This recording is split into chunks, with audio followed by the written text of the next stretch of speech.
Praise the Lord, niggas. Praise him. Praise him every day. What's up, sis? Nothing. I'm literally sitting up here like an old country man. It's hot as this under titty, and it's.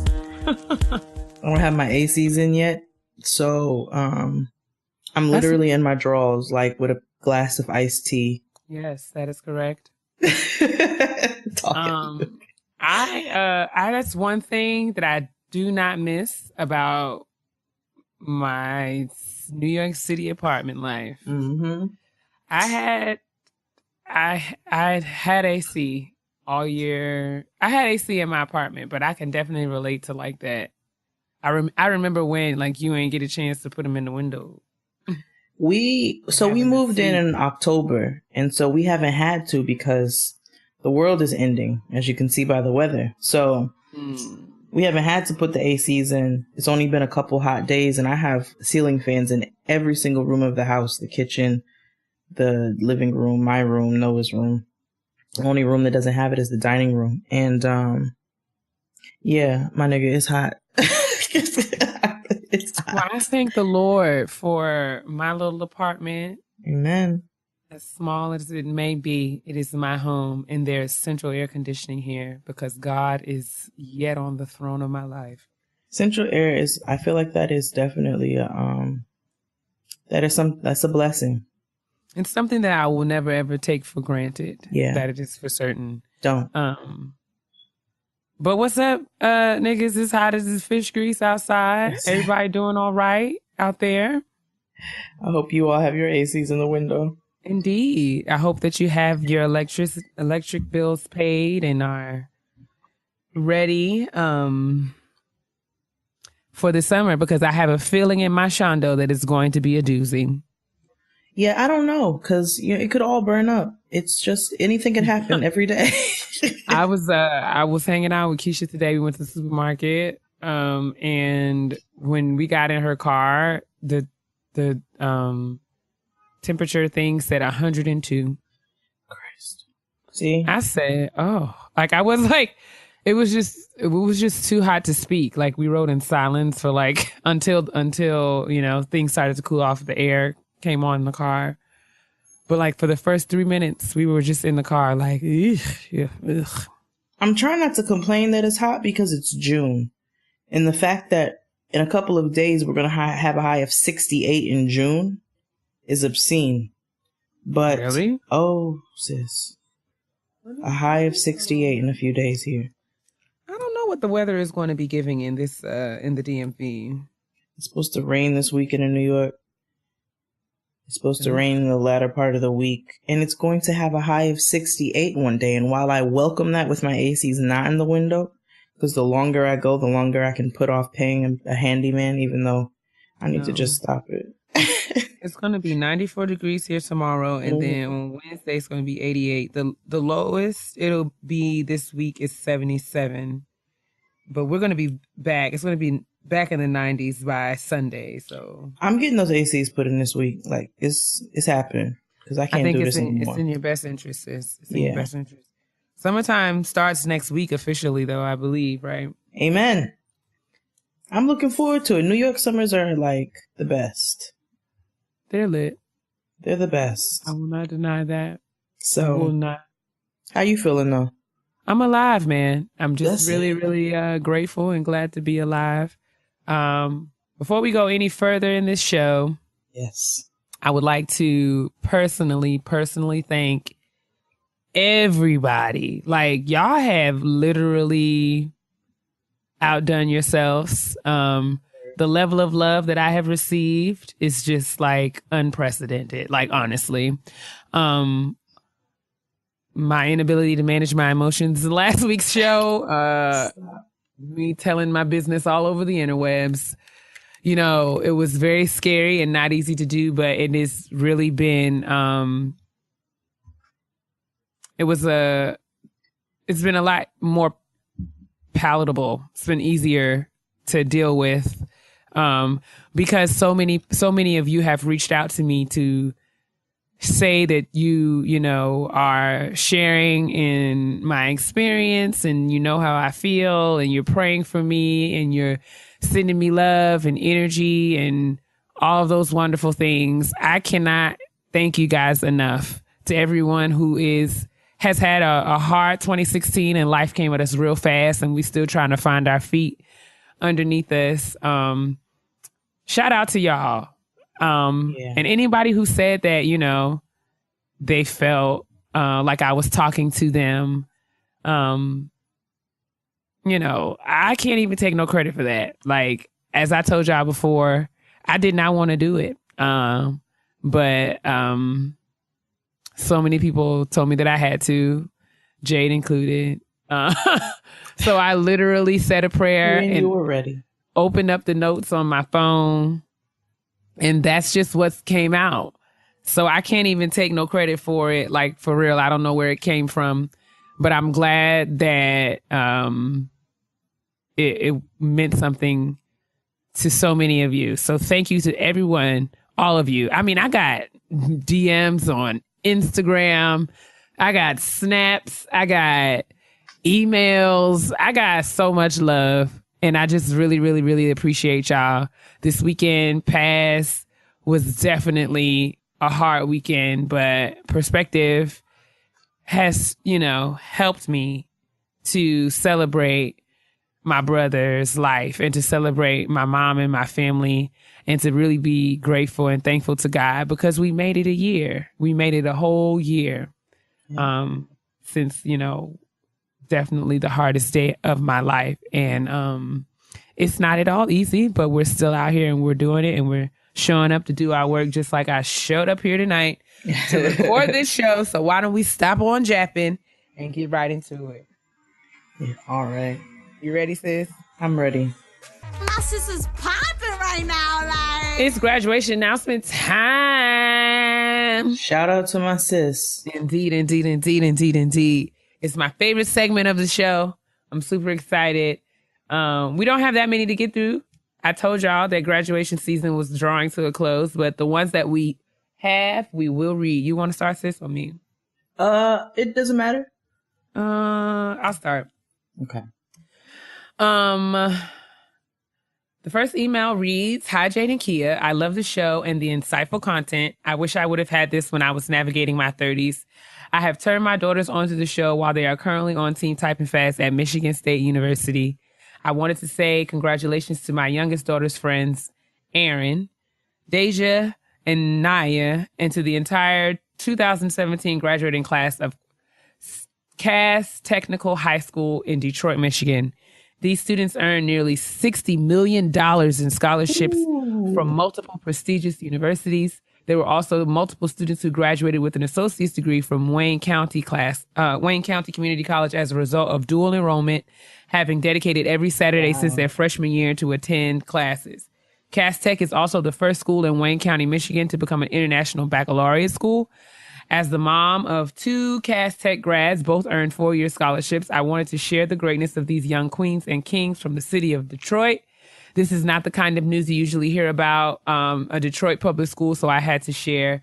Thank you, ladies. Sincerely, Kyra Elsie. Thank you, Miss Elsie, and congratulations to Aaron, Deja, and Naya and the entire class of Cass Technical High School in Detroit, Michigan. $60 million in scholarships. Y'all did that, okay? And for the ones who did the dual enrollment and they finished in community college at the same time that they finished high school. Absolutely. Like, that's incredible. Graduating high school with an associate's. Can't nobody be mad at that. Not at all. Not at all. Thank you, Miss Elsie, for listening to the show. I really appreciate you. And shout out to all the kings and queens of Cass Tech. That's it. Our next one says, "Hey ladies, my name is Gettin. I live in Montreal, Canada. I would like to give a graduation shout out to my sister, you can call her Chrissy. Okay. Chrissy, for graduation from McGill University with her Bachelor's of Science. First class honors in anatomy and cell biology, and she's also on the Dean's research list. Nice. In addition, she will be starting McGill Medical School in the fall and pursue her lifelong dream of becoming a pediatrician. We were born and raised Jamaican, and our mother moved us to Canada with 3 suitcases and little cash in hopes of us gaining a better education. Wow. As she walked across that stage, my mother's eyes were filled with tears of joy. The fact that she will become the first doctor in our family is a huge accomplishment. I just wanted to say how proud we are of you, Chrissy. We love you endlessly and cannot wait for you to embark on your next journey. Team typing fast. That's it. And she put in a picture of her and her sister and said, my sister's popping right now. She sure is. They are the cutest. They are adorable. Congratulations. Look at these pictures of her throwing up the deuce. Come on now. I love her. I love her. Congratulations, Chrissy. That's what's up. That's what's up. That's what's up. Hello, Jade and Keia. This is Bevy B from Charlotte, North Carolina. I said it like that. She spelled it. CHARLIT, Charlotte, North Carolina. First things first, y'all keep doing what y'all doing because y'all doing it well. Things doing it well. I want to give a shout out to my friend, ex-roommate Brittany, who will be graduating from Webster University on Saturday, June the 10th, with her second master's degrees, Master of Arts in Human Resources and Development. I also want to give a shout out to Aisha. She was nominated Teacher of the Year this year. I knew you were going to do that. She was nominated Teacher of the Year this year, and this is her second year teaching. She also has had the highest math scores in her district. You heard your hard work and tears were all worth it. I love you gals. Sincerely, Bevy B from Charlotte, North Carolina. Thank you, Miss Bevy B, for writing in. B. Yes, and shout out to roommate and Aisha. Aisha. She was a girl that I never had, and I want to get to know you better. The kids don't know nothing about Another Bad Creation. They sure don't. Y'all missed out. Y'all should Google Another Bad Creation. Do you remember Another Bad Creation? Did you watch Meteor Man when you were younger? Of course. So you know they were the Baby Lords. Mm-hmm. Okay. I just had to make sure. Even though I was Another Bad Creation fan, but I was really a fan of The Boys. Do you remember The Boys? That was my first Dial My Heart, Lucky Charm. Ooh. No, my favorite Boys song is Crazy. You got me going crazy. Oh, I'm crazy. They were on Arsenio. That was my first tape. That was my very first tape. They were on A Different World. Yes, they were everywhere. I'm sitting here trying to figure out how she does it to me.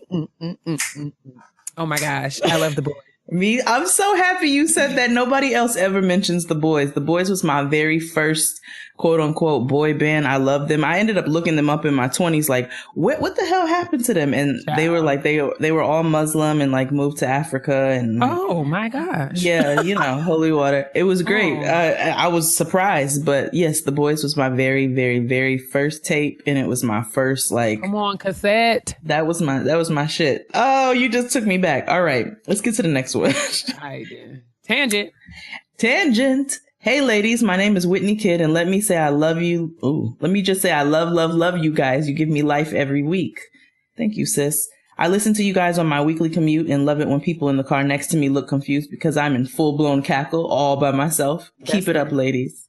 My graduation shout-out is dedicated to my 4-year-old niece, Damani Kidd, who graduated from VPK on June 4th with her degree in Crayola Studies with the concentration in numbers. Yep, I made that up. She isn't a part of Team Typing Fast yet, but she is an active member of Team Color Inside the Lines. That's it. This little one has had a tough year with the sudden loss of her Gigi, her grandma, aka my mom, and starting school in a brand new state.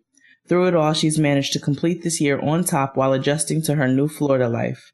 I love this little girl with everything I have and look forward to her doing amazing things. Thanks, guys. P.S. There are a few graduation pics attached. She is the cutest with these glasses. Stop. And she has a little yellow cap and gown. Adorable. Just adorable. Amazing. Congratulations to Damani. And thanks for writing him, Whitney. Yes. Praise the Lord, niggas. Before I get to the point of the email, I just want you to know how much I love you both. We love you too. Oh, yes. Well, come on with these little... Oh, Jade. The Jill of all trades. First of her name, mother cooktress and lover of all things, nigga. I am lover of all things, nigga. That's right. You inspire me to be my authentic self. Never to feel bad about eating chicken and watermelon in public. To make smarter cocktail choices. And my daughter knowing a variety of music makes me a good mother. Oh, Keia. Oh, God. Mother of degrees. You are. You are church mother of degrees. That's it. Minister of proper eyebrows. I'll take it. Because listen, it's very important. First lady of petty and highlight application. Deacon. I'm a deaconess, actually. I'm actually not, but whatever. Deacon of praising him in key as well as pitch. On key as well as in pitch. You inspire me to keep pursuing my advanced degree no matter what the obstacles.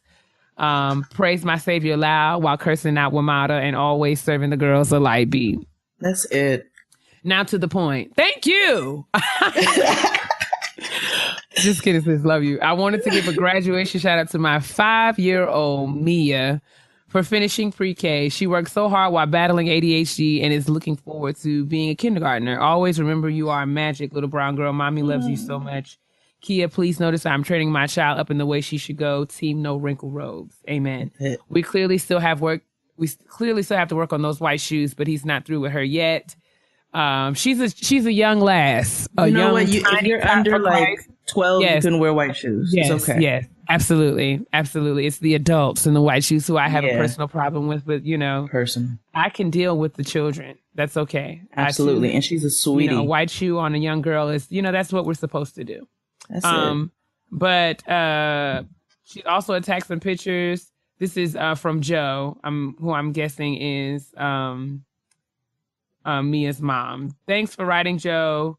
Congratulations, Mia. And congratulations to Mia. You are adorable and you're brilliant. And I know you're going to bust kindergarten wide open. You better go ahead.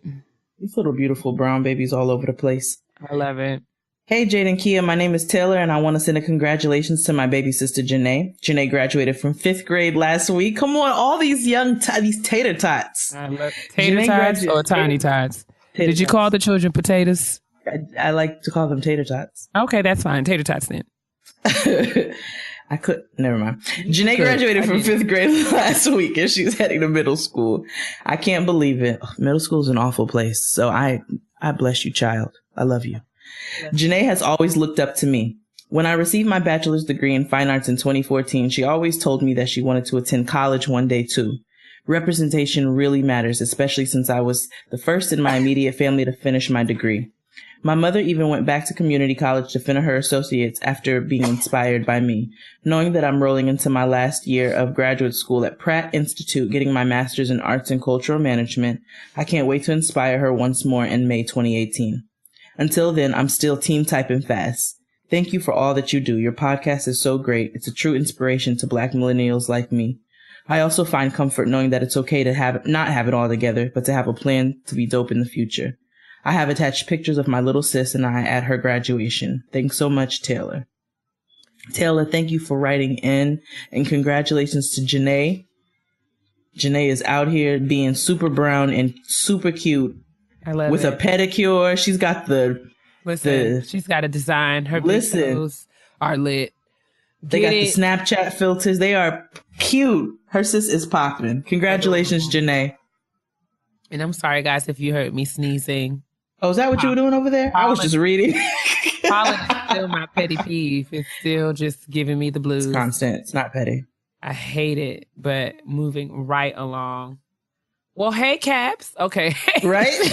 And very large font. My gosh. Hey, Jade and Keia. Praise the Lord, niggas. Praise him. Yes. Oh, my gosh. Y'all are so much. First and foremost, let us praise our Lord and Savior, Jesus Christ, for blessing us on this day. Thank you for this podcast and platform. It is refreshing and much needed throughout my life. Thank you for letting me know that it is okay to not have it all together, even at 25. Oh, girl, you're a babe. Yeah. You're a babe. Hey, I want to give a shout out to myself because I am popping. Yes, you are. And so is your font. And so is your font. It is a smooth 18, but that's neither here nor there. I recently launched my own blog, Victorious Not Victims. I was diagnosed last year with lupus, SLE, and fibromyalgia, and the diagnosis sent me into a depression and a mission to find myself and improve my life. Victorious Not Victims focuses on bringing education, empowerment, and awareness to lupus, fibromyalgia, anxiety, depression, and other topics. Adding victory to my testimony, I plan on bringing purpose to my pain. And she gave the link to her blog, Victorious Not Victims, all one word, .wordpress.com. Thank you for reading this email. I love you guys, and you have a listener forever. Cardi B voice. Yes. Neek. This is from Neek. Thank you, Neek. Shaniqua, Neek. And shout out to you. I mean, I know it's like to have to deal with a chronic autoimmune condition. And you know, all that comes with that. So I completely want to, you know, give you a huge shout out. Completely want to let you know that you are awesome for not letting this take you over, but turning it around and doing something positive with it. So yes. I think that's awesome. Thank you, Nick.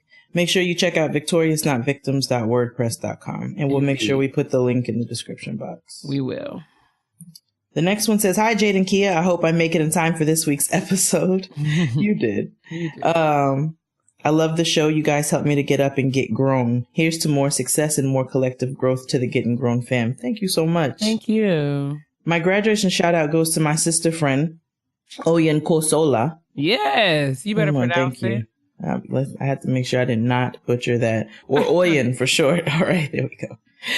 She is an amazing friend and continuously inspires me. She's graduating on June 13th with her bachelor's in mechanical engineering and will be starting a new fantastic position at an amazing company. She's been able to maintain an amazing GPA, hold several leadership roles in student organizations, flourish as an honor student, as well as get a great job, which can be a huge challenge for us international students.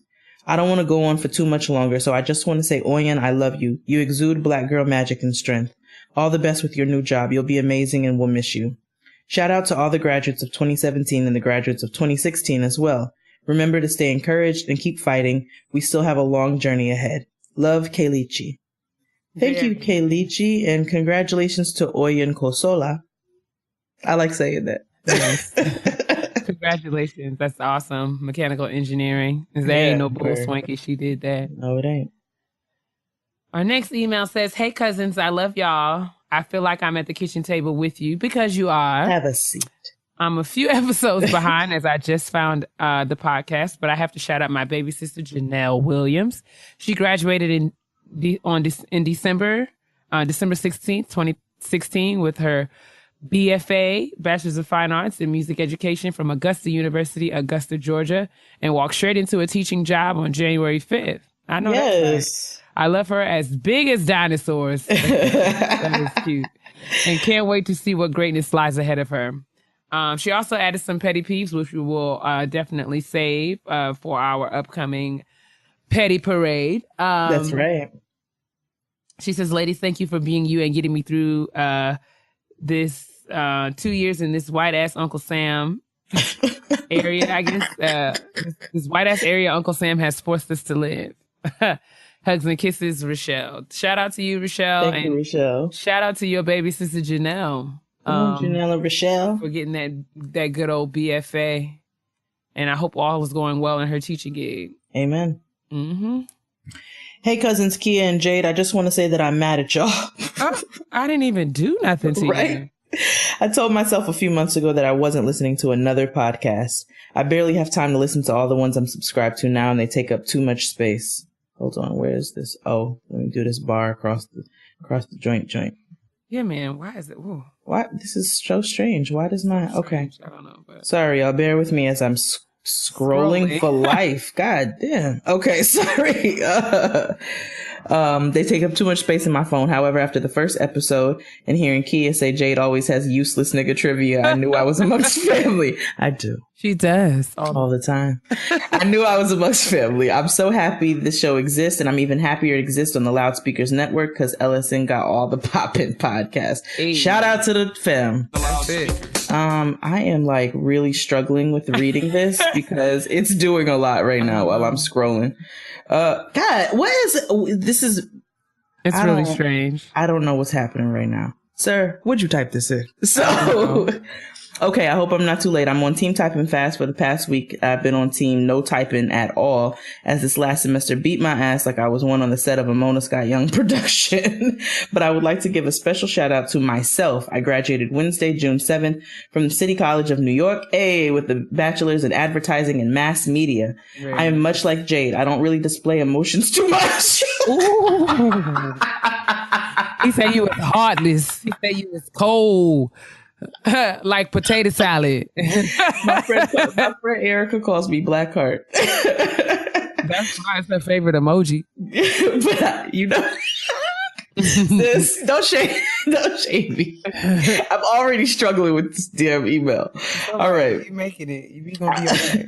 I'm much like Jade. I really display emotions too much, but I surely spent the greater part of the ceremony sobbing like Monique at the end of Precious. All these visuals. I can't. All I pictured was Mariah Carey's old pork face in that movie. Okay. The moment was extremely special for me.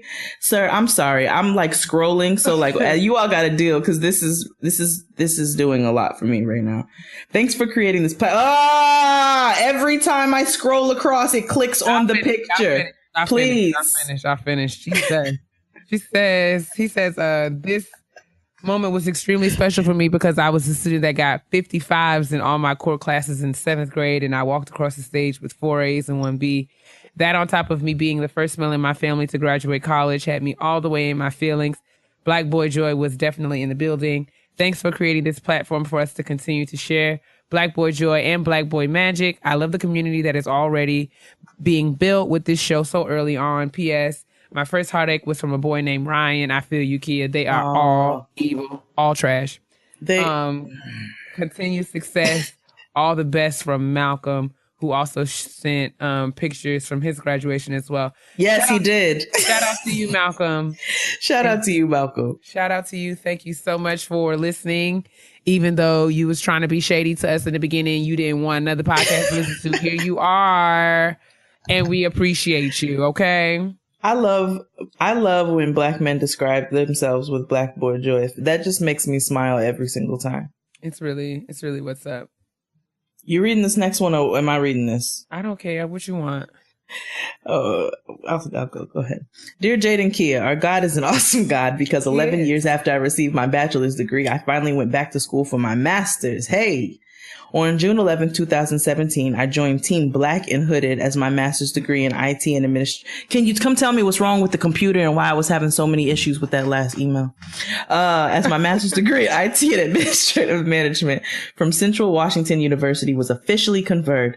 I'd like to thank my dad, my mom, and a mighty Jesus who got me through the working full time while balancing a full course load. Never let anyone tell you going to school online is easy. Unlike my undergrad experience, I didn't have classmates and professors that I saw every day and could ask questions to face to face. I am fortunate to have a boss who let me take days off to study for exams, and I got an employee discount on tuition. That is it. I have to thank my dad and Heavenly Father for the blessing that is no student loans. Ooh, to everyone out there, right there, right? That's a good place to praise them. It really is. To everyone out there that thinks they're too old to go back to school, I will repeat the wise words of the late, great Dear Abby. When someone would write to her with, I'd like to go back to school, but a degree will take 4 years and I'm already too old. Her reply was, how old will you be in 4 years if you don't go back to school? Congrats to all of my fellow grads, Victoria. You're right, Victoria. Thank you for putting that word in there. Congratulations to you. Absolutely. Absolutely. And that's it. And that was actually our last announcement. Thank you to everybody who wrote in. Congratulations to all the graduates. Everybody who continues to support. Shout out to all of you. If we missed any, we are so sorry. You are more than welcome to send them again. We are going to continue graduation announcements through the end of June. That's it. And then we're going to go back to our regularly scheduled shout out to my sisses and bros. So, with that being said, make sure you get all your graduation announcements in for the rest of the month. And we'll make sure to try to get those out there. Absolutely. Congratulations, everybody. Congratulations.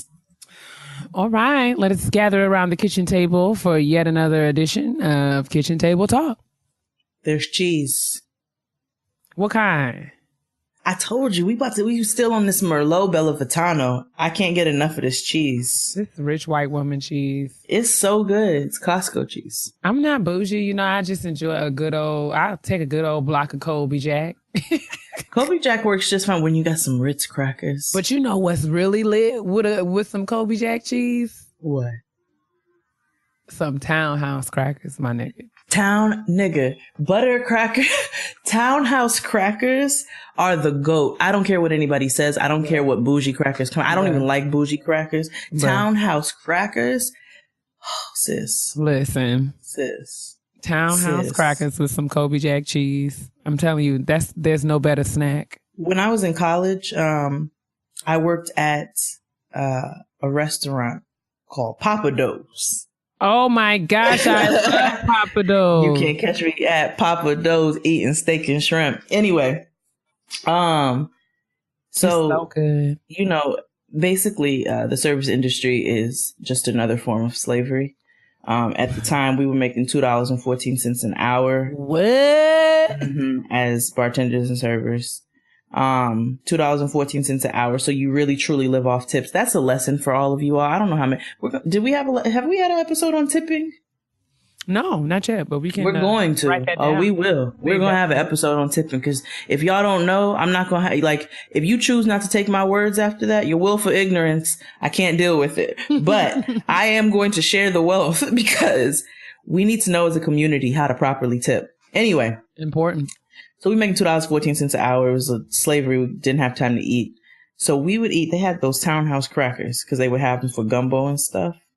I'd be right at that service station or at that bar eating Townhouse crackers and drinking iced tea to save my life. They're just really good. So my college years, I nourished myself with Townhouse crackers. I just love them. They just are so buttery and delicious, and they just set it off something proper like, but it's not too much. It's not too rich. Yeah, because you know what cracker can be a bit too much. Sometimes you have to watch which cheese you pair it with. What's that? Club. Club is different than Townhouse. Indeed. Let's be clear. It's very different. They're different. They're not. They're also a good cracker, but Townhouse always gets it right.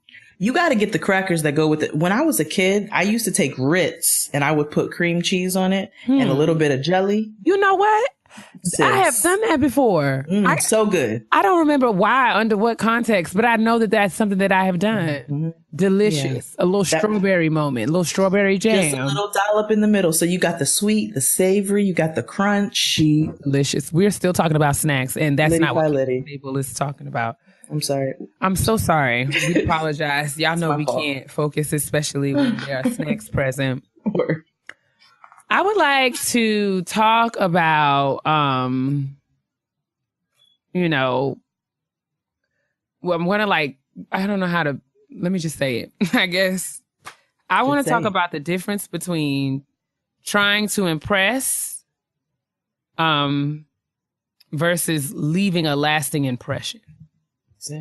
I think I can definitely think of, times, recently. I mean, it's not so recent, but I'm able to take note of times where I have my motive was to impress, and it just stressed me out and made my life unnecessarily complicated.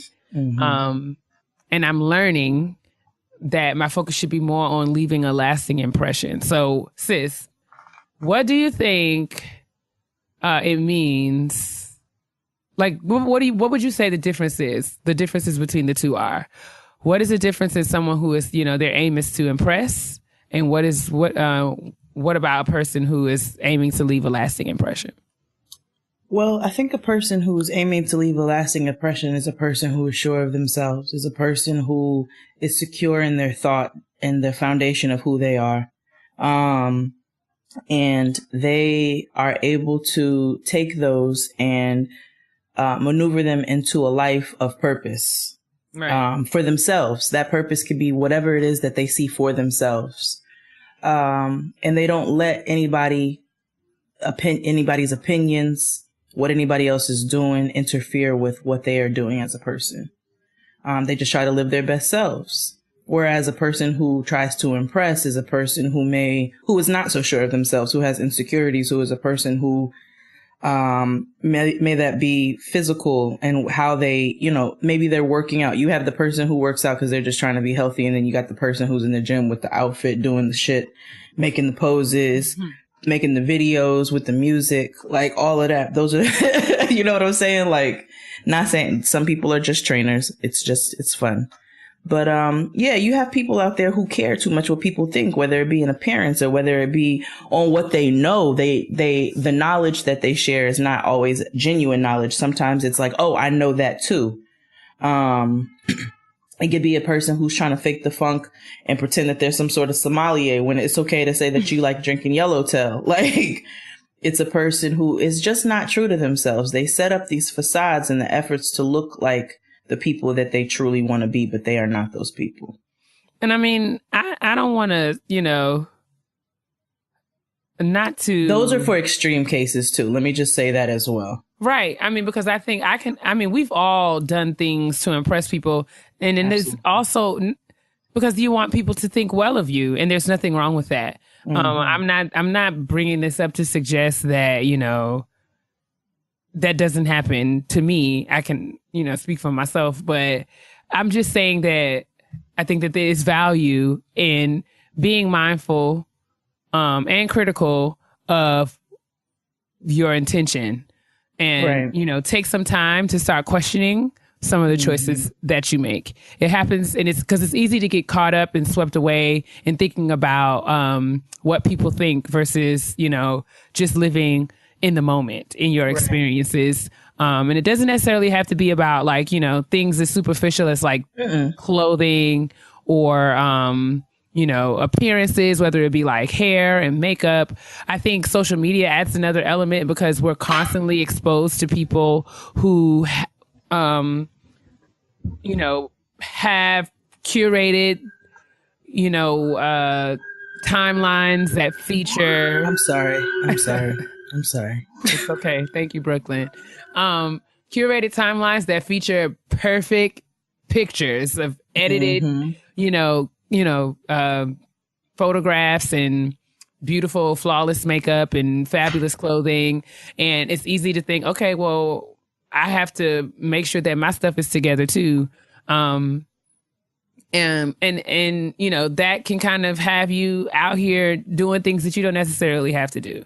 I can remember whether it be going out to the club or going to church or going to a job interview. Like I can definitely think of times where I felt like every time I was going somewhere, I needed an outfit, whether it be, going to church or going to a job interview or going to the club, feeling like you have to look a certain way all the time or having to have nice things or new things, whether it be planning your child's birthday party or a bridal shower for your friend or a baby shower for your friend or, getting caught up into, spending money you ain't got and wasting time,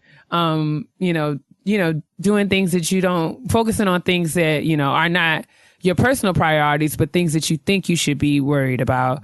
I just wanted to talk a little bit about that and, managing those insecurities and just, trying to be more intentional, be more conscious about leaving a lasting impression, which I feel like attracts the people that you want around you because, in being your authentic self all the time and being true to yourself and what you want, you're representing yourself in the most genuine way and people are going to be drawn to that.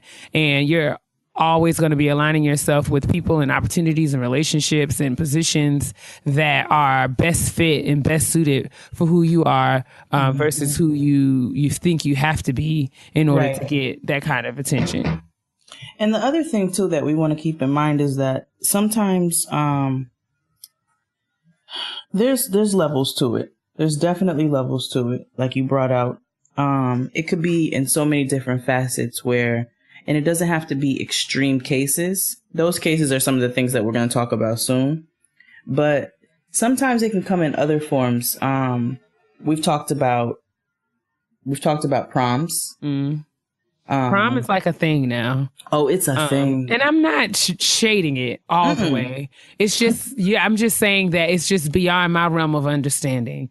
Because, prom is a hashtag. It used to be like a memorable occasion that one would have just before, going into their senior year or graduating from high school, where they would be able to, wear formal clothes and get dressed up and take great pictures and make memories with their friends.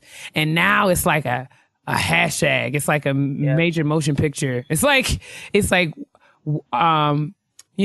thinking about and checking, like, are we doing stuff because we really like it? Or are we doing stuff because we feel like we have to? Are we doing stuff because we're trying to keep up? I was talking to some friends today. They were telling me that, they were reading something online about a mom who planned to do something to celebrate her child graduated from high school and had set aside a large amount of money for a trip to Dubai.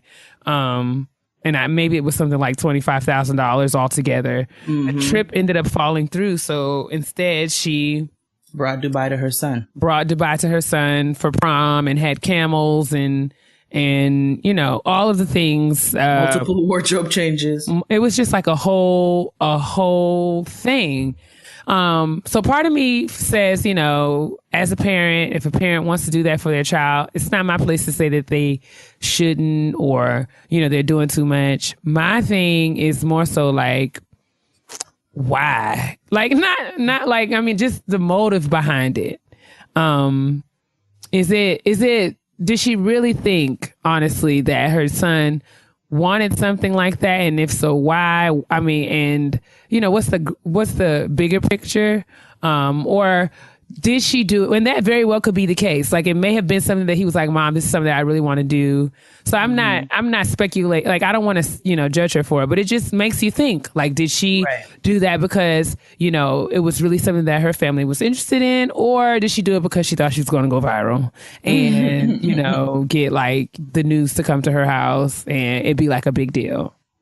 Yeah, and that's the thing with the age that we're living in today. Like, all of this exposure via social media, it's hard to decipher. And it's not really our place, I guess, to try to read people's intentions, but it does make you think. Like, it raises questions because there are so many people. We're living in the age where so many people are trying to impress. Right.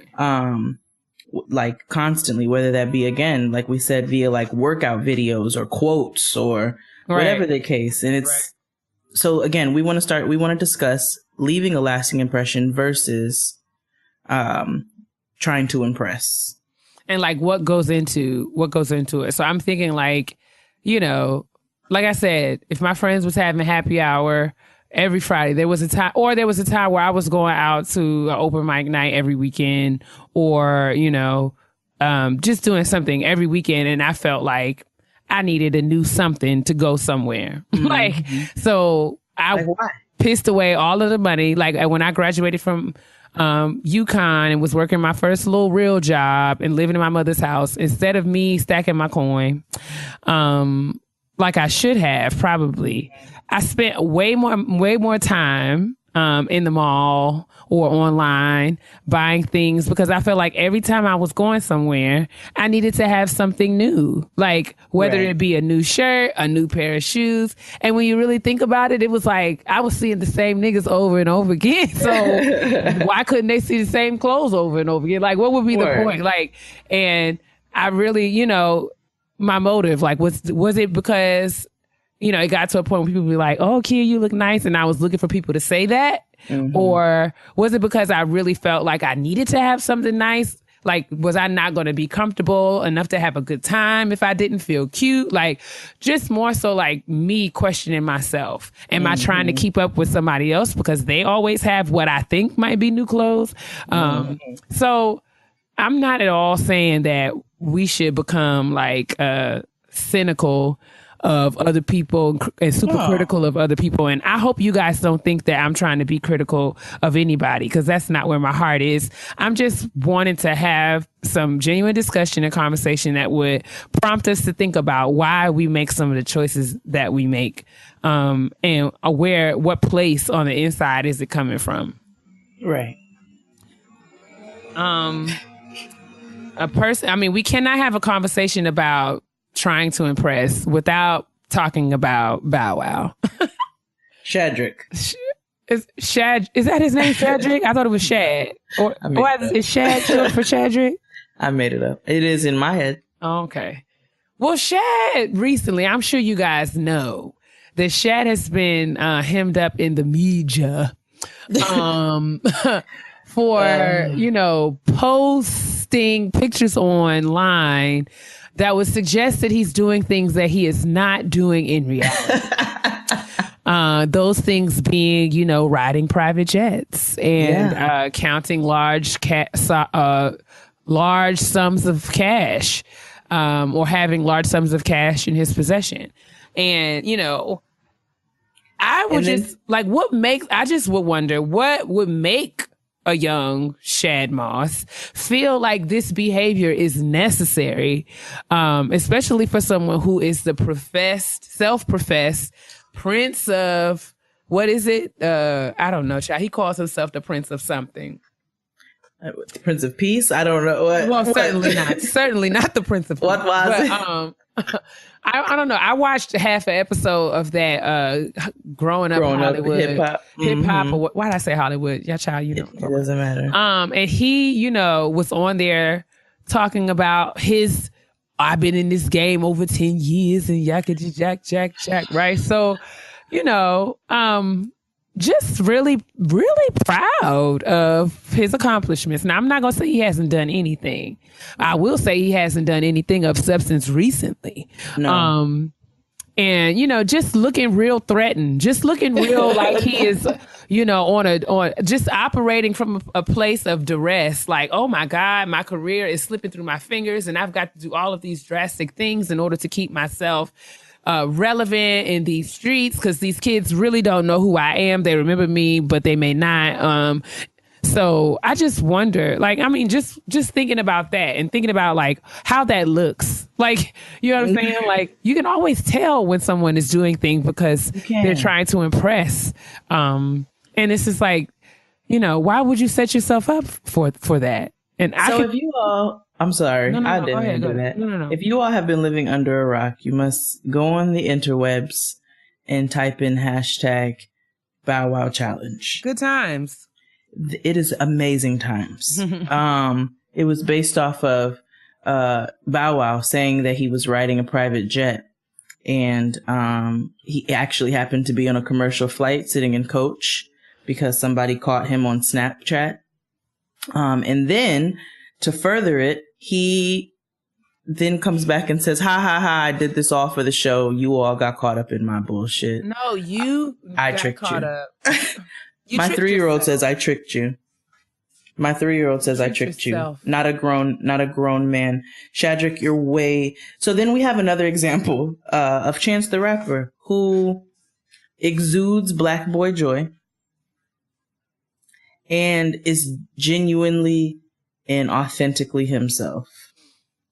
I mean, I just want to juxtapose these two people side by side to just give you a case in point. So think about Bow Wow and all of the things that Bow Wow's done and how that has made him look in these streets. And if you and then compare him to somebody like Chance, who has been himself unapologetically from the start of his career and has had such success just walking in the trueness of who he is. Chance leaves an impression everywhere he goes, and he stands in his convictions, and he, does not, back down or apologize for any of the or compromise, I should say, for any of the things that he believes in, and is out here winning, totally winning, versus somebody like Bow Wow, who thinks he's tricking adults. He thinks that he is tricking actual adults with working senses. Like, you know what I'm saying? Like, he's not like, and just like, I just look like, I'm just saying, don't be Bow Wow when you can be Chance the Rapper. That's all I'm saying. And most recently, Bow Wow made a video that is under heavy speculation, where there is a mass crowd of teenagers chasing him. It's a mob, sis. And all of that. It's a bunch of white kids chasing him. Are they white? I thought they were white. No Did I way. watch the wrong video? I thought that I did not. There's no way that white people will be chasing Bow Wow. There was a video of some white kids chasing Bow Wow, but it is under heavy speculation that he set that up. And there are so many reasons why. I mean, I watched the video that I saw earlier today, and there are some questionable things about that video. Yeah. There's a time where it seems like it's like, you know, if a mob was chasing Bow Wow, you know, the positioning of the person who was doing the recording. There's a time in the video where it seems like all the people that are chasing him stop and he keeps on running. So, I mean, they're like, you know, it just makes you wonder if this is something that he staged. I'm not saying that it is, but it could very well be, especially given, you know, his behavior recently where he has been stealing people's tweets and pictures, and posing, you know, in places. Yeah. And then yelling psych. Child, nobody has time. Psych. Ha ha, nigga, you thought. No, nigga, you thought somebody's about to believe this bullshit. So yeah, and it's not us trying to compare black people, so let's just be clear from the jump start. But you can look at the sincerity of Chance the Rapper and his portrayal of himself versus Bow Wow and the portrayal of himself and how he wants you to believe that he is everything that he pretends to be. It's just so important. It's so important. As XD says that he does. How you doing? We have another example, side-by-side example. Kylie Jenner and Yara Shahidi. So, I mean, it's pretty self-explanatory, no? I just feel like, I don't know. I just thought it would be cool to have these examples to kind of give you a case in point and just be like, okay, think about why I'm doing the things that I'm doing. Mm-hmm. What motivates it? Because, I mean, it really does kind of show up. You know what I'm saying? Like, think about the things that Kylie has going on versus, and why we know Kylie Jenner versus why we know Yara Shahidi. Like, you know what I'm saying? And, you know, just kind of like what you want to, you know, think about that. It's so much bigger than Yara Shahidi being on a primetime network TV show, because Kylie Jenner is also on a TV show that has gained crazy amounts of success. If we're, you know, because we're not here to hate, but at the same time, we don't even know if Kylie Jenner finished high school. I mean, no shade if she did, but if she did, no shade if she didn't. I know plenty of. No shade if she didn't finish high school. That's not where this is coming from. Where this is coming from is the fact that Kylie Jenner has dedicated her very young adult life so far to changing into her sister. She is becoming Kim. So they need to give her a reality show called Becoming Kim. Whereas we look at an example like Yara Shahidi, who, we do praise her because she was accepted into every school that she applied to. But we also see the things that she's doing as a young person. Like, she's involved in so many social activities, and movements, and she's got a very strong and very solid, voice for what she believes in. She's very sure of herself in that way. And that resonates and comes out of her pores like garlic. Like, you can feel also her same sincerity. And I really look at Yara Shahidi. She's a beautiful example of somebody that I would be wanting my daughter to watch on TV. You know what I'm saying? And that's not saying that I don't want to be an example myself, but I feel that she is such a genuine, kind-spirited, and sure of herself, but not to the point of arrogance, young black girl. Let me ask you this, sis. while we're talking about Yara, who I think is amazing, and we talked about prom, but I want to kind of turn the conversation a little bit, and especially as a mom, because I think I went to Noah's first birthday party, right? And it was a good time. But I know that there are parents who kind of feel pressure, who can feel pressure to make like things like children's birthday parties, like, you know, more than like a backyard situation. Not because they're worried about whether or not their child will actually have fun, but worried about what parents are going to think. Right. And the same can be said for, like I was talking about earlier, like bridal showers, and baby showers. And I mean, I'm not judging. I'm just saying that I'm trying to get some understanding, because I remember, you know, being young, my mom going to different events, or even different events in my family. There was a bridal shower in my family. It was likely in like somebody's home, or like, you know, maybe like a community center or a hall, or something like that. Some family members would get together and cook, and, you know, we would get some decorations, and it would be all in-house, and it would be a good time. Now you go to things, and, you know, all the things are like professionally catered, and there are, you know, not decorations, but decor. Like, and, you know, like a 2-tier cake. Like, I mean, you know, centerpieces. I mean, major coins, like major coins are being spent, you know, DJs, lighting situations. There might be a host. And I just wonder, like, what happened? Like, what made it all change? Like, when did things change? Like, I remember when you could literally get a green salad and some baked ziti and some chicken wings and get together in somebody's, you know, finished basement and have a good time. Like, literally, you could have an awesome time and it would be a party. But it seems like now, you know, you get save the dates and invitations, and their dress codes. Like, I just wonder what makes and I'm all not white hating, affair. You know what I'm saying? I'm not hating at all. It just makes me wonder what we're thinking about, or what our motives are. Are we trying to impress people, or are we doing this because we feel like we deserve, or we want to go? I mean, and it could be the latter, for all I know. I just wanted to kind of talk about it to see where we are. And I mean, I'm anxious to see what feedback we get from the show. Hopefully you guys don't think that I'm being hateful and bitter. That's really not where I'm at. I just really want to know. And I wonder if I'm going to be the same way. Like, if I have a child, and when I have my baby's first birthday party, am I really going to want to, like, yes, I will spend $10,000 on this party because my baby is one. Like, I mean, that could very well be the case. But I just wonder, like, what it's all about. So I guess as a parent, what would you say to that? Well, I would say, first of all, there is ability, and we have to take into consideration that, again, there's levels. There's ability, financial ability, and there's preference.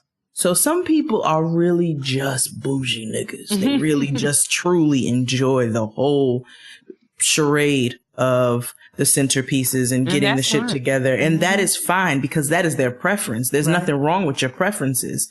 Some people have the money to be able to rent Elmo for their children's birthdays because their child loves Elmo. Who am I to knock somebody who has the ability to do that if they're trying to do something to make their child happy? I think where the issue lies, and where I try to focus on, I don't have the ability to hire Elmo. I barely have the ability to go to Target and pick up a talking Elmo for $40.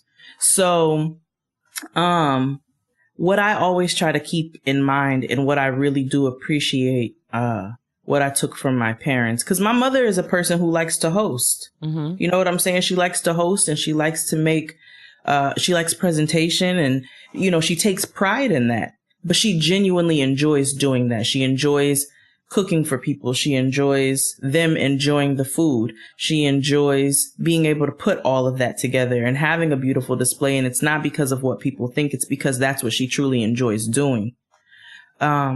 Whereas there are people who put that together because they're nervous about what the fellow housewives are getting ready to say. You know what I'm saying? And that's been going on since the beginning of time, honestly. But one thing that I appreciate that my parents always taught me and how they raised us was that as long as, you know, as long as what you're doing is making you happy, and I said this in last week's episode, then you good. It's about what you want to do. So, and then it's about preference. What is making you happy? What do you have the ability to do? If you don't have $40,000 to spend on a wedding, then don't try to have a $40,000 wedding. That is so real, especially if, and what gags me is, you know, people usually don't invite you to your wedding, you know, unless you know them personally, right? Right. So like, Lucretia from back in the day, right? Right. You and Lucretia, you know, from up the street, y'all go back like sixth grade, like y'all go back like Annihilators and Warheads, like y'all go back. So you know her, right? You know what I'm saying? And you know that Lucretia is a $10 ponytail girl. Like, you know what I'm saying? Like, that's how she gets down. But when she gets married, you go to her affair and it's something, you know, she's completely changed her aesthetic. She's completely, like, it's a black tie, it's formal, it's, you know, and it may be and it makes you question, like, is this what Lucretia wanted or is this what Lucretia thought that she had to have? Right. And especially when, you know, I have friends who I know who have done such drastic things as, you know, payday loans and putting weddings on credit cards because, you know what I'm saying? Like, because they felt like they just had to have certain things. And at the end of the day, it was like, the ones who I know who have told me, people who have given me this advice, like they regret it because it's like, number one, the wedding wasn't true to who they were. And number two, like they got this credit card with this 40% interest rate that they got to pay back, all because they had to have, you know, a live band and a DJ, or they had to, you know what I'm saying? They had to get married at this particular museum or hall that costs, you know, what it cost. So, I mean, all the way. Like, I just feel like across the board, whether it be, you know, buying clothes that, you know, we really, really like, but we can't afford, or, you know, using words that don't come naturally. Like, you know what I'm saying? Like people who feel like they got to speak a certain kind of way. Right. You know, or you have to be knowledgeable of a certain subject. Right. Or, you know, people being afraid or ashamed to say, I don't know that, or, you know what I'm saying? Putting on airs. It, you know, it goes all the way. Like what I've learned is that it's always evident. People can always tell when you're trying to impress. And I've just learned, and I'm learning this lesson as we speak, that when I show up and I am Keia, and I'm Keia unapologetically, you know, I don't have to try to impress people because they remember me for being me. I leave a lasting impression, like where I go. Like, you know what I'm saying? Everywhere I go. Right. Because I refuse, you know, to wear, you know, these shoes because all the girls got them on. I wear what works for me, and I'm me. You know what I'm saying? And that's really all you can do. I remember planning my wedding, and there were certain things that I wanted, and but I wanted to make sure above anything else that I had a good time, because I listened to previous brides who were stressed, who did have weddings that they didn't want to have. They're like, I didn't enjoy my wedding. I don't remember my wedding. I didn't eat at my wedding. So the things that I tried to keep in mind when I was planning my wedding was, what do I want? I want to eat good food. I want to listen to good music. I want to dance, and I want the people around me who really care about me. And those are all of the things that I considered and factored in the planning. So when it came to making the list, who do I have a good time with? Who do I know loves me, is genuinely here for me and my husband, you know, and my child? Like our child, who's here for that? And then in picking the location, what's going to be comfortable, and picking the food. What do I want to eat? What's going to be delicious? Not when you stop worrying about what other people think, because what other people think about you is none of your business. You know what I'm saying? What makes you happy? What are the things that you want? You know, if are you posting a selfie on Instagram because you want 498 people to like it, or are you posting a selfie on Instagram because you feel good, you like how you look that day, and you feel like posting a selfie on Instagram? And so it's really all about the intention. There's nothing wrong with preference. There's people who have 50,000 selfies on their Instagram, and it's because, you know what? On those days, they like how they look, and there ain't nothing wrong with that. And then there are people who have 50,000 selfies on their Instagram, and it's because they need people to validate them. They need people to tell them that they look good that day. What are the intentions behind it? And just be critical of it, and it's okay, because I have clocked myself. You know, absolutely. You know, I've clocked myself checking, you know, especially as someone as the makeup enthusiast, it's easy to fall into that trap. You know what I'm saying? You go to a makeup class and you sit next to a girl whose kit is, you know, she's able to afford all 4 of the YSL Touche Éclat, translucent powders at $65 a piece. So this sends me home thinking, what do I have to do to get all of my YSL Touche Éclat powders? And you know, I'm spending money I ain't got. You know what I'm saying? Like, you know, it happens to all of us, and it does. And you know, it's awesome to want to aspire to things and have nice things and want what you want and aim for that. And you shouldn't feel bad about being able to get the things that you want if you have the ability to do so. I'm just saying that we really need to be, I'm just saying, and even for myself, I'm really trying to be conscious all the time of why I want what I want, and making sure that I want it because I want it. You know, Jade is a person, you know, we've known each other for a while now, and I find myself at this later stage in my life being drawn to people like Jade, who are, you know, unapologetically Jade all the time and not really ever concerned about how people feel.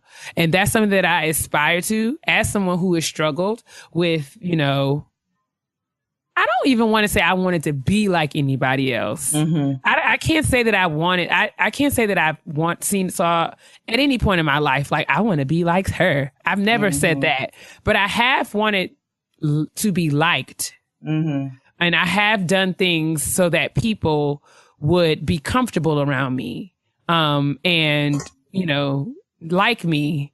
I just repeated myself, but I do that a lot. So whatever. And the older I've gotten, the more I realize it's just like, everybody not supposed to like me. And that's okay. You know what I'm saying? Like, it's all right to not be for everybody. And the bottom line is, the top line, and the one in the middle. Shout out to Keisha. I heard her say that today. Those lines, it's more, I have to like me. And I have had, because I have spent so much time in other phases of my life worried about, like, you know, what guys liked and what other girls would like. I had to take some time and sit back and think about what I like. And it's taken me some time to get to know Keia. You know what I'm saying? Even like something like, I had long hair my whole life. Well, not long, like I just never cut my hair. And there was a point in my early 20s where I was like really in this whole healthy hair thing, and I was all about like hair length, and I was really excited about the armpit length and the bra strap length, and I was all in it. I was one of the Nazis on YouTube, watching the videos, collecting the products. I was all in that life, and my hair grew long, and it was great, and I loved it, and it was healthy, and I was proud of it because I was something that I was working toward. I was able to get the results that I was looking for, and I was happy about it. Until I realized that it started to take over my life. You know what I'm saying? It was like, oh girl, you can't work out because, you know, then you're gonna, like, you know, or I could sweat your hair out. Or like, you know, when going out, if it was going to rain, it was like literally change everything. Like, it would change my plans. It would change this. And, you know, I started, the guy that I was dealing with at the time, he was really into my hair, and, you know, it became all about like, you know, I got to wear it down when I'm going to see him. I got to make sure it's going to be done and this and that. And it became something that I thought about way too much. To the point where when I moved here to this area and, you know, it's a culture change here. In New York, you can get your hair done for, you know, $40. Exactly. And be bouncing and behaving down the streets, just pushing. But here in this area, the price point is higher and I wasn't ready. And I came here to be a full-time student. And as someone, you know, back in the day, I was getting my hair done once weekly because that's just how I got down. Okay? When I first met Keia, she had a long, luxurious flat iron ponytail. And it was gorgeous, honey. It was everything. Gorgeous. But when I moved to the DMV, I realized, I didn't even go to I went to the beauty school, you know, because back in the day, when you wanted to get your hair done for $10, you go to the beauty school, right? The beauty school. I went to the beauty school. Learning how to flat iron were just fine. Exactly. I went to the beauty school out here with washed hair and only for the boy to press it out. For him to turn around and tell me it was going to cost me $65 at the beauty school. At the beauty school. My nigga, that's what you pay at the salon. Hello, good morning, good evening, good night. So I knew very quickly that I was not going to be able to sustain my weekly hair appointments in this area. And I found myself getting depressed, child. I didn't go nowhere because my hair wasn't done. I couldn't figure out how to do it myself because I'm not a part of that do-it-yourself ministry. That's not what the Lord gave me to do. So, I mean, I was stressed out and it wasn't until I got free from that and was just like, girl, it's just hair. And, you know, decided that it didn't have to look one way in order for me to get my life. You know what I'm saying? People could still like me and, you know, and all of that if I didn't have this one thing, you know, that I thought that, you know, I needed in order, you know, for people to like me. Or, you know, I am secure enough now to admit that. I'm just saying during that time, I was trying to impress people with my hair. And I went to the extreme because I wanted to show myself that you didn't have to do that. So what was it? 2 years ago on January 1st, I went to the barbershop and told them to cut it all off, like literally. And, you know, it was scary. It was scary because it was just like, okay, sis, you're bald as a chicken. What do you do now? But, it taught me to learn how to appreciate other things about myself. Now, am I telling y'all to go out and shave your heads bald? No. I'm saying that in checking my motives and wanting to get closer to who I feel like God made me to be, my purpose, who Keia is, all by herself. I felt like I needed to take the time to learn how to get to know me. And my hair is just one facet of that. The same could be said for, you know, me personally, my relationships, how I like, what I don't like, you know, am I a phone person? Am I not? You know what I'm saying? Just because I was a phone person with this nigga don't mean I have to be, you know what I'm saying? Just figuring out myself. And it takes time. It takes time. So like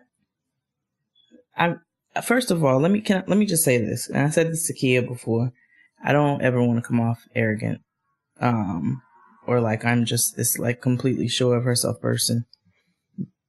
I can't really care what niggas think that much. It's just too stressful for me to be caring about what niggas think. That's why about my clothes and my hair. I with you real heavy for that. What music I listen to. If you have a problem with me listening to the Gucci Mane, I can't really be concerned about that. I have songs to listen to. And that's really kind of like and that's just how I try to apply to life. I can't really be concerned with what you think about my decisions. And I think that falls also into so many categories. We've spoken a lot about physical and like appearance and lifestyle, but also in some of the decisions that you make. I know that there are certain differences of opinions that I share with even certain family members. And there was a time when it really, really, really, really would bother me. And, you know, I tried to take certain steps to make sure that those relationships stayed intact. That might not have necessarily been exactly what I wanted to do in the moment. And then I had to realize, like, you know, I love you unconditionally. I deserve for you to love me back unconditionally. So I have to stay true to who I am, you know, as long as I'm staying in respect of respect of you as a person. But I'm saying all that to say that sometimes those impressions that we're trying to make, take us to a place where we're doing things that are just not who we are or what we believe in. Right. And if you don't do nothing else in your life, do what you love and what you believe in. Right. Because trying to do it for somebody else is going to be stressful forever, and you are going to pass your life by and not have enjoyed it because you were too busy trying to make other niggas happy. Word. With shit that didn't have nothing to do with them, because they are not the ones who go home with you at night. They're not the ones that lay down with you at night. They're not the ones that have to pay your rent when you go out and buy an expensive pair of shoes. They're not the ones who have to sit there and look in the mirror or say the prayers for you. They're not there for you. They are not that person. You are that person. So all you can really do in this life is make sure that you stay that person and you're doing the things that makes that person happy. Indeed. Because it's not that much time. So yeah, that's really it. That's really all. So yeah, we, our discussions go from here and there and everywhere, but it really boils down to just, not worrying so much about impressing other people, but, being true to yourself at all times. And in so doing, you won't have to worry about how to leave a lasting impression. You just will. Because the main person you need to be concerned with leaving a last impression is yourself. Right, indeed. Right, indeed. Because, that's just really what it boils down to. Worry about yourselves, ministries, all the time. Worry about yourselves. That's it. What are we not minding our own? Business. I said that to Noah on Sunday, and she was like, business. I live. So that's it for the kitchen table talk. Let us know what your thoughts are. First of all, while we're here, thank you guys so much for all the positive feedback on last week's show. Word. It was my favorite episode thus far as well. Not just because we had so many great pieces of advice from so many awesome women, but because it really just was just like good conversation. Absolutely. And it's all stuff that I felt like was really relatable. And I learned a lot. And it's one of those things I feel like, I'll be listening to over again. But yeah, thank you guys for all the love that we got last week. And for all the advice that you guys left, like, on the timeline and even in Facebook, people were leaving things that they wish that they would have learned. Lessons. One of the ones that was not covered that I thought was really valuable was someone was talking about the importance of maintaining good credit. Oh, I saw that too. And I was like, how did we forget to mention that? I was like, in the financial. How did we miss that? But yeah, that's the real one. But yeah, I just wanted to say that before we wrap up at the kitchen table. Thank y'all. And yeah, keep the conversation going. I asked earlier on Twitter. It was late though, so I understand if a lot of people didn't see it. But just thinking, think about some people who comes to mind when you think of someone who is trying to impress. And who comes to mind when you think of someone who's left a lasting impression, and just comparing and contrasting the qualities of those people. And it could be people who you know personally. It could be celebrities. It could be like, who, like, and thinking that through and using that as kind of like a meter or a gauge for yourself. Because I certainly, under no circumstances, want to be out here looking thirsty like Bow Wow. And I've got to keep that in mind. Absolutely. I've got to keep that in mind. You know what I'm saying? We can't be please, no Bow Wow challenge in real life. Like y'all, don't do it. Don't get caught out there being so pressed for attention that you are lying. You're gonna go broke all by yourself. Or you're just lying. You're gonna be unhappy. You're just lying. Like you're just lying. Maybe that's what we should call the episode, No Bow Wow Challenge. No Bow Wow Challenge. That's it. Hashtag No Bow Wow Challenge. That's what's up. All right, let's get into the honesty box. Honestly? Truly. It is time for the box of honesty. Truly, honestly, truly. Shout out to Joanne the Scammer. She's back. Like, she's taken a little hiatus and now she's back, and I'm so pleased. I'm so happy. I was very happy. I saw her on Instagram yesterday and was just like, thank you. Was she talking about Facebook? Yes. She said they be using that Louisiana grammar. That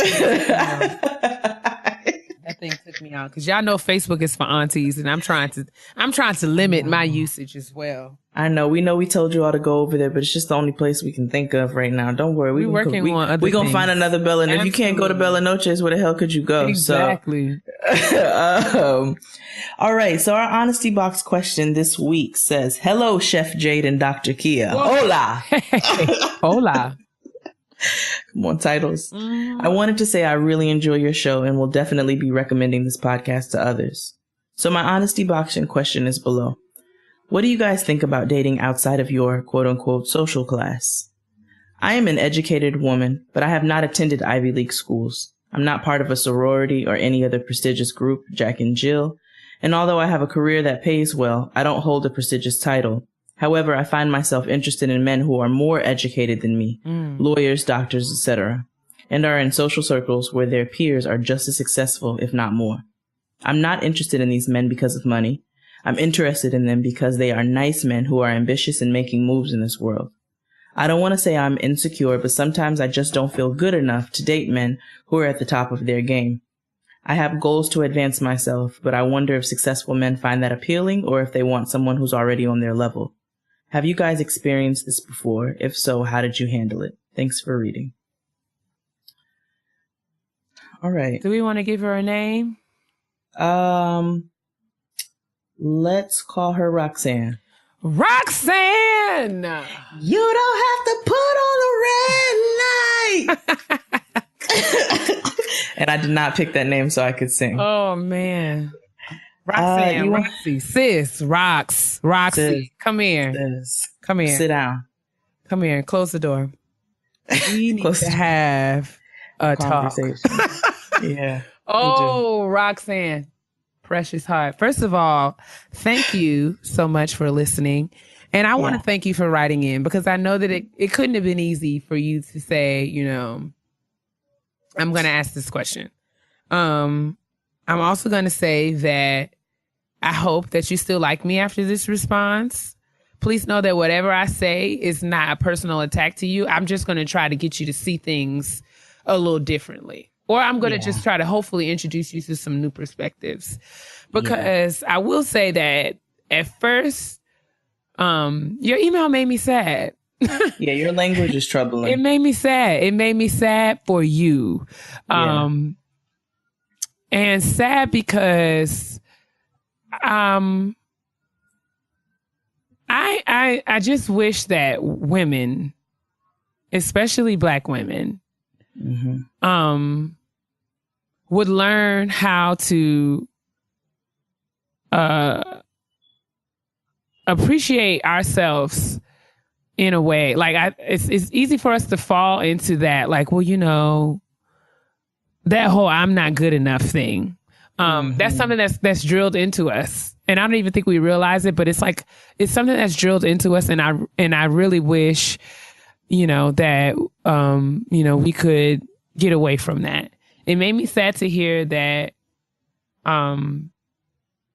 that your perspective is such that instead of being grateful, and I'm not saying that you're not grateful, but instead of celebrating the fact that you have a degree, you finished, and you're the first one in your family to do so, and celebrating all of the tenacity and hard work that it took for you to reach that goal, instead of you relishing in that and saying, you know, because of this, I deserve. Right. You feel you're questioning, you know what I'm saying, who you are because you don't have what you think you should have or what you think other people who think you should have. I also want to tell you that you got to be real careful about social class. And the things that you are using to indicate whether or not a person has social class. To answer your question, I have not dealt with this because I'm very grateful for being exposed to a range of things in my life. And So I think one of the smartest men that I know, wisest men that I know, is someone who does not have a college degree. Yep. And because of that, you know, I don't necessarily, and this is someone who has degrees talking. Mm-hmm. I don't necessarily conflate having a degree with like having like sense or having intelligence. Right. You know what I'm saying? Yes, one would need, you know, sense and intelligence in order to make it, you know, to achieve, you know, these things academically. But I don't necessarily think that because someone has not gone to college that they are any more or less smart than someone who has.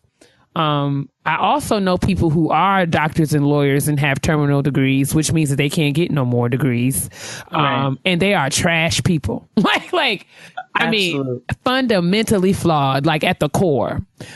So for that reason and that having that kind of exposure, I'm really leery and hesitant to, you know, generalize and assume that because someone is a part of a sorority or a fraternity, or because they are a doctor or a lawyer, or because they are in Jack and Jill, that they are better than any other person.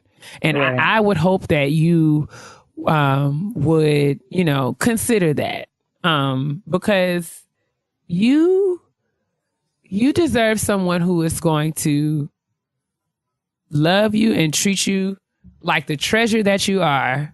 Whether that person, you know, be an astronaut or whether they be the assistant manager at the Chick-fil-A. I think that, you know what I'm saying? Like, I don't know. I mean, and maybe it's just me. I don't get caught up in that kind of stuff because, I don't know. I think it's really dangerous to get caught up in that kind of stuff. And this is not a judgment on you getting caught up in it. I don't really know your circumstances as far as where you live, the type of people that you associate with, if there's somebody who may be assisting you with these thoughts. I'm not sure. Or if these are just thoughts that lie with yourself and you have to figure out how to work through them because they aren't healthy thoughts. Right. You know what I'm saying? If I can give you some perspective, if you don't mind. My husband, I'm going to put it out there. So my husband came to Brooklyn from Trinidad when he was 11 years old and came single mother, 3 kids, and his mother raised them to try to be good people. And he did not have a green card for a really long time. He didn't have a green card until we were into a couple years of our relationship.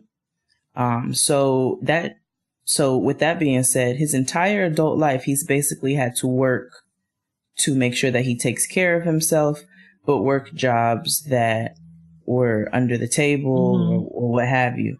And he learned a really strong work ethic in doing what he had to do. He ended up, I hate the phrase, but pulling himself up by his bootstraps and figuring out how to not only just take care of himself, but make forward steps throughout his life to try to find opportunities that were going to help him to grow as best as he could. And I really, really, really, really respect. And now he's a teacher. He's a 5th grade teacher. And a good one. A good one. That's like right. With really good ideas. He's doing this project with his 5th grade class where they're doing a newspaper and he's giving them all roles. They have the ability to get fired and everything. They have their roles, they have their departments, you have your editor and all of that. And that is their end of the year project. And then he also has really good balance because he's like, kids are allowed to be kids and have a good time. And so he planned a end of the year trip for laser tag. You know what I'm saying? He's a really good teacher, but I've watched him from going from a night cleaner in a bar to a bartender, to a really good bartender, to advancing in which bars he works in because he's learned how to really master cocktails, to then getting an opportunity as a paraprofessional, a teacher's assistant, and now having his own class. You know what I mean? Right. And I am super proud of him for that. But I have never worried about, and and this is not me trying to give myself a pat on the back. I'm just literally trying to offer perspective. I've never worried about where he wasn't in life because he was working towards his goals and working towards them slowly, but working towards them. And that's all I can really ask for. Right. Is some kind of forward movement and you wanting better for yourself because I can't want better for you. Right. But I haven't worried about any of that. I can't worry about if he didn't, if he was, and he's been here since he was 11 years old. So that also teaches you another lesson about how fucked up this country is. Oh. But I'm not going to go there right now. The fact that somebody has spent the greater part of their life, because he's at this point about to be 35 years old, who spent, the majority of their time in this country, and it takes you until however many years old to get yourself a damn green card. We should be ashamed of ourselves. The Jamaican girl from the graduation announcement, her mother did the right thing by taking them right on to Canada. Free healthcare, education. Anyway, tangent, sorry. Anyway, I say all that to you, sis, to say that don't be worried about what you're not doing. Like, you have to change your perspective. You have a nigga who's an attorney or a doctor or whatever the case. I don't know what your degree is, but that means that you can come with some different conversation. Yes. I mean, like, and I think there's just so much danger in seeing things this way, Roxanne, because my concern is that there are some men out here who will maximize on you thinking this way and they will manipulate you. Like, you don't want to go into any situation already thinking, well, I have to do this because he's better than me. Right. I just really want you to know that just because he went to law school doesn't mean he's better than you. It just means that he went to law school, sis. Like, that's it. You went to school too, and you worked really hard, and you graduated, and you're working, in your career, and you're thriving, and you're doing awesome things. And all you should be looking for in a mate is someone who has that drive. Now, it has the same values and same ambitions that you do. It's very possible that you will find someone who matches, who shares those things, and they may also have an undergraduate degree. They may have an advanced degree, but they may not. Right. And I don't want you to sell yourself short. That's all I want. And I want you to focus more. I would just hope that you would focus more on celebrating your accomplishments and being all that you are. And who you are is what will be attracted to you. Absolutely. So if you are walking around questioning, yourself and your background, because of things that you could not control, like you could not control your upbringing. You can't, like, we're all born into our situations. So don't limit yourself because of that. And if you do, then you're going to attract someone who's also dealing with that issue and, Yeah. And it's unhealthy. Yeah, like two broken people do not make a whole one, like Jay said a few weeks ago, right? And furthermore, you got to stop looking at other people's experiences as what life is supposed to be. Who says that you're supposed to be a part of a sorority? I have never been a part of a sorority and have never been interested in being part of sorority. But I have a cousin who was Delta all day and she did the whole ceremony at her wedding and, will throw up the rock in all of her pictures. And and she's one of my closest cousins and friends. We grew up like sisters. So you got to stop looking at examples of other people as to what you think you should have been doing or what you're supposed to be. There's a reason you didn't do it because it ain't for you. And that's okay. Some stuff is not for you. Jack and Jill, do you really want to be a part of Jack and Jill or do you think you're supposed to be a part of Jack and Jill? Right. As someone who has gone to an Ivy League institution, and I've also gone to institutions that are not Ivy League institutions. I think I just want you to know that there are good people at both places, there are also trash people at both places. So I don't want you to think that just because you haven't had these experiences that you are any less than. And just because some people have had those experiences and have been exposed to those things, you know what I'm saying? Because if they were born into Jack and Jill and their parents were in fraternities and sororities and they were born into that life and that's all they know and that works for them, then that's what works for them. That's what works for them. And nobody's knocking that. I'm not knocking Jack and Jill. I don't know anything about it. I'm not in a sorority. I don't know much about those either. This just wasn't, wasn't for me. Your calling. It wasn't your ministry. It wasn't for me, and I'm okay with that. But I don't look at people who have had those experiences and think any more or less of myself. Because, that doesn't make, it's just, I just wish, I hope that what we're saying to you is reaching you. I'm not trying to shame you or make you feel like you are wrong. I understand it's valid to have questions. And I think it's awesome that when you don't know, you ask questions. And I'm hoping that the perspective that Jade and I are giving to you is something that you can receive, because we really want to help you. And I don't want you out here thinking that you got, being afraid and wondering whether or not you can get with someone who you think is better than you just because he went to Yale. That's not what this is like. No. Listen, I'm going to share something that I don't share a whole lot. Just because, just for reasons. But if this puts anything that we've said into perspective, I'm sitting up here talking to you, right? I'm sitting up here talking to these people, these hundreds of thousands of people, which is absolutely bananas. But every single week, right? And it's so funny. People are writing in and they're like, we love your show. Even with my other show, Jade and XD, the show, our tagline was smart, funny, black as hell, because we try to stay informed with what's going on in the world.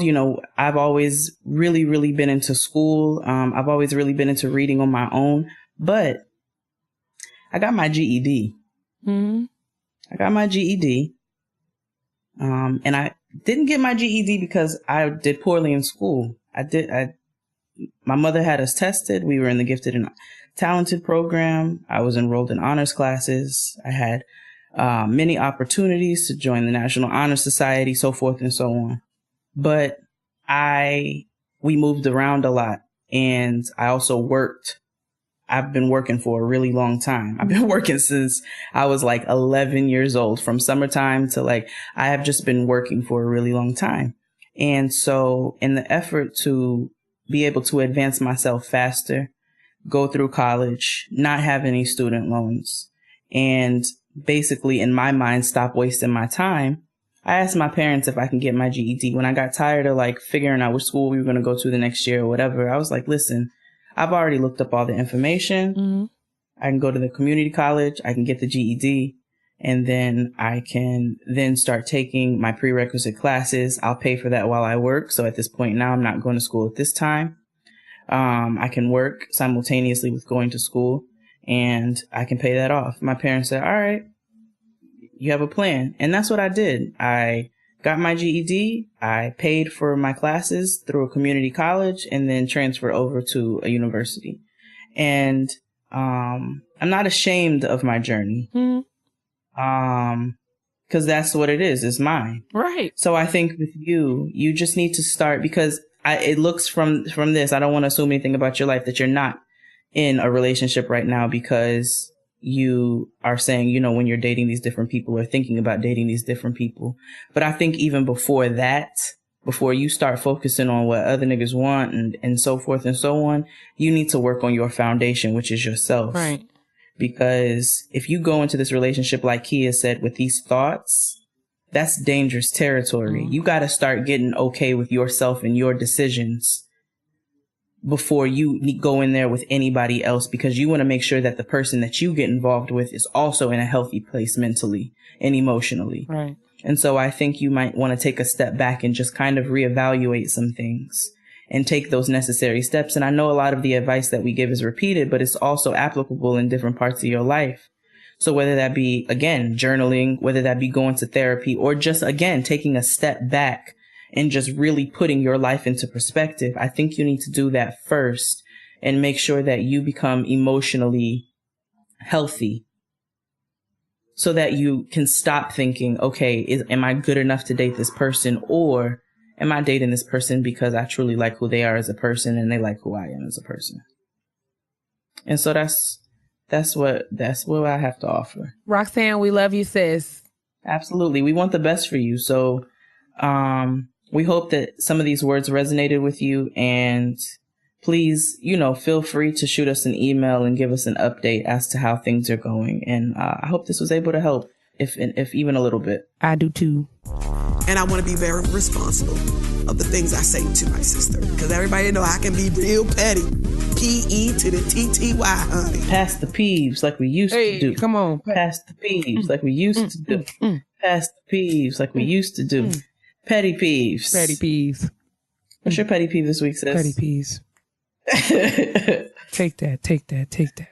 Take that. Take that. Take that. Speaking of take that, Diddy is the richest nigga alive right now. Did you know that? Listen, as aggravating as that nigga is, you want to talk about somebody who don't give a damn what people think. Fine. Diddy is out here. My nigga laid out on the stairs. He deserves to. He has every right to sit out on them steps. Like, do y'all know how much money I have? Okay. El Diablo Negro is literally the most ridiculous person alive, but I have to respect it. He's from Mount Vernon. I'm from White Plains. Right? Shout out to Westchester County. You know what I'm saying? We still out. Shout out to Janice and that same dangerous colored hair that she has that could give you damage. Child, that ain't nothing but a wig. It's in the color 319, 316. Milky Way 316. I don't know the number, but I'm sure it's, Shake and go, shake and go, shake and go. All right, let's wrap this up. Petty peeves. What's your petty peeve this week, sis? I want you to go first. Oh, you want me to go first? All right. All right. I got to buy me some time because I'm not prepared, but I'm going to That's fair. It's late. It's getting late. Oh, not that old Billy Goat. Please. Please, please, please. I've been singing that song all week. I sang that on Jade and XD. Go ahead. Okay, so there you go. No. Remember Jade? Michael Arsenault says she sounds like she's running through a haunted house when she's singing. Or singing into a fan. Remember she got that old Lamb of God vibrato, honey. Now behold the Lamb. XD used to call her Marsha Ann Big Knees. She got big knees. I didn't even notice it until when they did that. Remember that? Child, we can't never do nothing. What was that? What show was that? Was it Black Girls Rock? When she did that performance with Lettucey and Jill? I think so. What do they call me? Yeah. I remember that particular episode, that particular performance. She had on a dress, and I was able to see her knees, and I was like, oh, she does have big knees. Yo, she's got really large. She's really tall too. Don't judge. I'm tall as well, but no, I'm not judging for tall. Stop. The talls. I hope. Let me check. Make sure my knees ain't big. Listen, no, that meme. Have you seen that meme with the knock knee girl? She kind of has big knees too, and it's like girls who sit like this always talk the most shit. Okay, we are being ridiculous. My petty peeve. It is. We're just delirious at this point. My petty peeve is don't make me get unprofessional with you. Ooh. Don't send me to a place where I then have to step outside of my professional self to deal with your bullshit. This man today, we had a meeting in the office. And so, the meeting's over. We have some food. We're chilling. We're doing some work. And so I looked at it and I was like, let me put some of this stuff in the fridge. Like, I can't stand no food sitting out, right? So I started doing it myself. I'm putting stuff in the fridge. I'm like putting things away because I don't have time for it. I don't want to look at it no more. This boy opens a Diet Coke and pours some in a glass and puts the thing back on the counter. Now you see me putting this shit in the refrigerator and moving around. I'm still limping a bit. So you see me doing this. You don't jump in and assist to help put these things away, but then you're going to pour yourself a little bit of Diet Coke, put the can on the counter. You don't even take the can with you to even help the process, just a smidge. So I looked at him and I said, you just gonna leave this on the counter? Like, you see me putting this stuff away. You're just gonna leave this on the counter? You're just not gonna dispose of it at all? You're just gonna leave it there? He was like, I don't know what I did wrong. I poured some in a glass and I put it back. Yeah, you put it back. Why didn't you pour the rest out or put it in the trash? You know nobody drinks Diet Coke. Mm. And I was like, I looked at him and I was like, what the fuck do you think this is? I was like, clean up. Like, you're an adult. I'm not cleaning up after you. Clean up after yourself. And so he thought he was being slick initially. Nobody has time for that. Don't make me do that. That's my petty peeve this week. What's your petty peeve? Go off, sis. Go off. Just don't make me get unprofessional. You did this. I have a very simple petty peeve. We're going to talk a little bit about supermarket etiquette. Oh, I think I saw this tweet. Which tweet? Oh, no? Okay, never mind. Go ahead. I tweeted about this? No, somebody put a tweet to our Getting Grown account and said, don't. Well, you go finish, and I'll you do. So there are a couple of things, especially that pertain to